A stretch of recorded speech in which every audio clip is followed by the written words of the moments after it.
10 años frente al ataúd de mi madre, mi mundo se rompió por completo. Y aunque en ese momento no lo sabía, una parte de mí tomó el control y aprendió algo. A partir de ahora estás sola. Tienes que ser fuerte. Tienes que protegerte.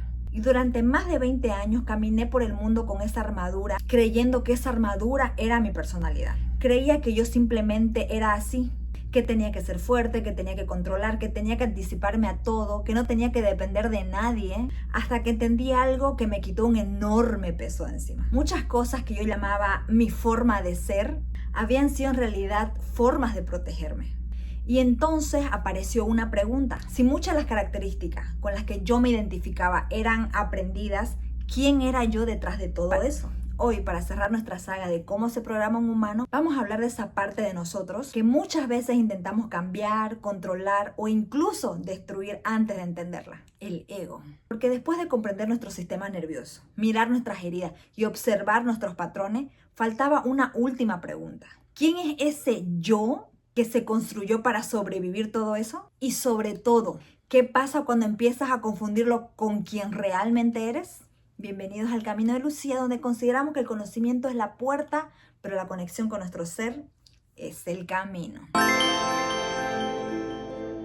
Para entender al ego, tenemos que bajar al sótano de nuestro edificio, a los cimientos, a nuestro sistema nervioso. En el primer video de esta saga aprendimos cómo nuestro cuerpo aprende a sobrevivir. Cuando vivimos un impacto emocional durante la infancia, nuestro sistema nervioso empieza a registrar qué es lo que tiene que hacer para sentirse a salvo. Tal vez aprendiste que tienes que ser perfecta para recibir amor, que tienes que agradar para no ser abandonada, que tenías que controlar todo para que nadie te sorprendiera, que no podías mostrar debilidad, que era mejor no depender de nadie, que tenías que callarte para no generar problemas. En un principio eso fue una estrategia, una respuesta, una forma de adaptarte a lo que estabas viviendo. Autores como Joe Dispenza han popularizado la idea de que cuando repetimos durante años los mismos pensamientos, emociones y respuestas, nuestro cuerpo y nuestra mente empiezan a familiarizarse con eso. Y algo que comenzó como una reacción podría convertirse poco a poco en una forma habitual de vivir. Hasta que ocurre algo interesante. Dejas de decir, aprendí a controlarlo todo y dices, soy controladora. Dejas de decir, aprendí a no mostrar lo que siento y dices, yo soy fría. Dejas de decir, aprendí a complacer para sentirme segura. Dices, yo soy así. Una estrategia de supervivencia empieza a sentirse como una identidad. Y así se va construyendo una parte importante del personaje con el que aprendemos a movernos por todo el mundo. Este personaje no apareció porque estabas rota, apareció porque estabas intentando adaptarte. Por eso, para mí una de las mejores formas para entender al ego es imaginarlo como un traje de astronauta. Necesitas un traje para poder experimentar determinadas condiciones. El traje te protege, te permite moverte, te ayuda a sobrevivir. El problema nunca fue el traje. El problema aparece cuando olvidas que eres el astronauta y empiezas a creer que eres el traje. Y aquí quiero aclarar algo, porque muchas veces confundimos el ego con el egocentrismo. Cuando vemos a alguien arrogante, prepotente o que necesita sentirse superior, solemos decir, esa persona tiene el ego alto, pero el ego no siempre se presenta diciendo, yo soy el mejor de todos. También puede decir, yo no puedo, nadie me entiende, siempre me pasa esto a mí, necesito que todos me aprueben, si no tomo el control algo malo va a pasar. La arrogancia puede ser una máscara, pero la victimización también. El perfeccionismo puede ser una máscara, pero la autosuficiencia extrema también. El ego puede disfrazarse tanto como de rey soberbio como de víctima indefensa.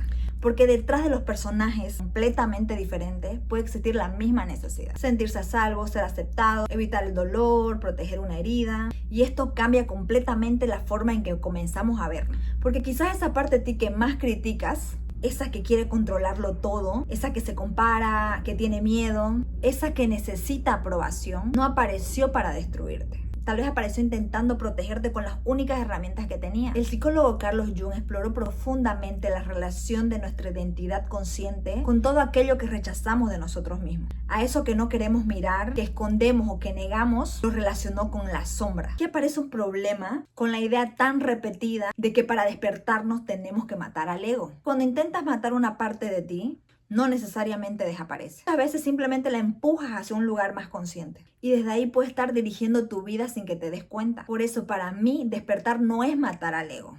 Es comenzar otra guerra interna. una guerra entre la versión de ti que consideras espiritual y todas las partes humanas de ti que todavía sienten miedos, celos, inseguridad, necesidad de control o dolor. Pero ¿qué pasaría si en lugar de luchar con esas partes de ti, empezaras a escucharlas? ¿Qué estás intentando proteger? ¿Qué crees que pasaría si soltaras el control? ¿De quién aprendiste que tenías que ser así? ¿Qué edad tenía esa parte de ti que tomó esa decisión? Porque a veces solamente estamos intentando corregir con violencia una estrategia que nació en una versión de nosotros que solamente estaba intentando sobrevivir. Y otra perspectiva, Jacobo Grimberg propuso a través de su teoría sintérgica una manera muy particular de pensar nuestra percepción de la realidad. De esa mirada, lo que experimentamos no sería simplemente la realidad como la vemos. Desde esa mirada, lo que experimentamos no sería simplemente la realidad tal y como es, sino una experiencia atravesada por la forma en que nuestro sistema lo interpreta. Y esto conecta profundamente con algo que hemos visto durante toda esta saga. Tú no reaccionas únicamente por lo que ocurre, también reaccionas desde el sistema con el que aprendiste a interpretar lo que ocurre. Dos personas pueden vivir la misma situación y experimentar dos situaciones diferentes. ¿Por qué? Porque no estamos mirando únicamente lo que está frente a nosotros. También estamos mirando a través de nuestras heridas, nuestras creencias, nuestros recuerdos, nuestras expectativas y nuestras estrategias de protección. Por eso, conocerte cambia la realidad. Y no necesariamente porque el mundo exterior cambie inmediatamente, sino porque empiezas a descubrir desde qué filtro lo estabas mirando. O porque ya limpiaste el filtro. Y muchas tradiciones espirituales, cada una con su propio mensaje, han explorado una idea parecida. El problema no es necesariamente tener una identidad. Necesitamos una identidad para vivir esta experiencia humana. Yo necesito saber que soy Lucía. Necesito un nombre, una historia, una personalidad. Necesito poder diferenciar entre yo y tú para poder moverme en este mundo. El problema aparece cuando olvido que soy más de la historia que aprendí a contarme de mí misma. Cuando el personaje cree que es todo lo que existe. Cuando confundo completamente mi herida con mi identidad, mi miedo con mi verdad, mi pasado con mi destino, mi programación con quién soy yo. Tal vez despertar no significa dejar de ser humana. Y entonces, si el ego no es tu enemigo, ¿qué hacemos con él? Solo dejamos de entregarle el volante. Porque sanar no significa convertirte en una persona perfecta.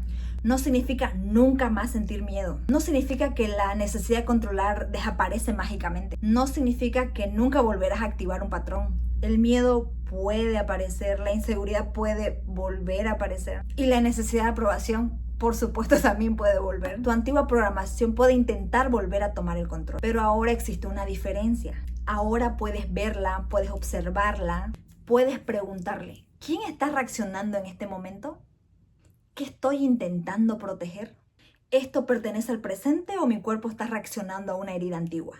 Y entonces ya no tienes que odiar esa parte de ti. Puedes mirarla, escucharla y decirle, entiendo por qué apareciste, entiendo por qué aprendiste esto y gracias por intentar protegerme cuando yo todavía no podía hacerlo. Pero hoy me encargo yo. Para mí eso es integración. No destruir a la persona que fuiste. No avergonzarte la versión de ti que aprendió a sobrevivir, sino recuperar el volante. Cuando bajé simbólicamente al sótano de mi propio edificio, encontré a esa niña de 10 años y empecé a entender muchas cosas. Entendí por qué había intentado ser fuerte, por qué me costaba sentir que podía descansar en alguien, por qué ciertas situaciones activaban en mis reacciones que racionalmente no parecían tener sentido. Y también entendí algo. Esa niña había hecho lo mejor que podía con lo que tenía. La armadura no había sido mi enemiga, solo me había protegido. Pero una protección que fue necesaria en un momento de tu vida puede convertirse en una prisión cuando no sabes quitártela. Y por eso hoy no quiero destruir esa parte de mí. Quiero conocerla, quiero saber cuando está hablando, pero ya no quiero que una niña de 10 años tome todas las decisiones de una mujer adulta. Hoy puedo acercarme a ella y decirle, gracias por sostenerme durante tantos años.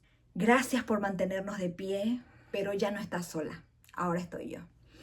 Y aquí llegamos al verdadero cierre de esta saga. En el primer video bajamos a los cimientos y hablamos del sistema nervioso. Entendimos que muchas de nuestras reacciones no aparecen porque estamos rotos, sino porque nuestro cuerpo aprendió a protegernos. Pues hablamos de nuestras heridas emocionales y de cómo ciertas experiencias pueden convertirse en patrones. Luego vimos cómo empezar a observar y desactivar esos patrones mientras están ocurriendo. Y hoy llegamos al personaje que se fue construyendo para poder sostener todo aquello.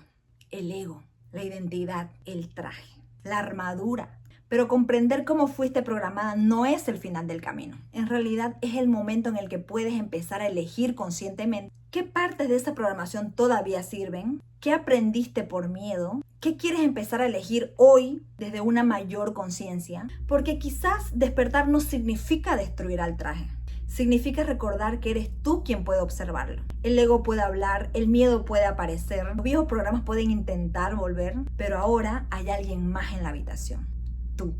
Y cuando empiezas a conocerte, puedes dejar de reaccionar automáticamente y empezar a relacionarte contigo misma de una manera diferente. Para recorrer ese camino, vamos a necesitar nuevas herramientas. Lo que yo llamo los vehículos del ser. El autoconocimiento para poder verte, la autopercepción para descubrir cómo te miras y cómo te tratas, la autoestima para aprender a validarte y la autodisciplina para poder sostener todo aquello que conscientemente decides construir. Porque ahora que conocimos un poco mejor al personaje y entendimos cómo fue programado, llega una última pregunta.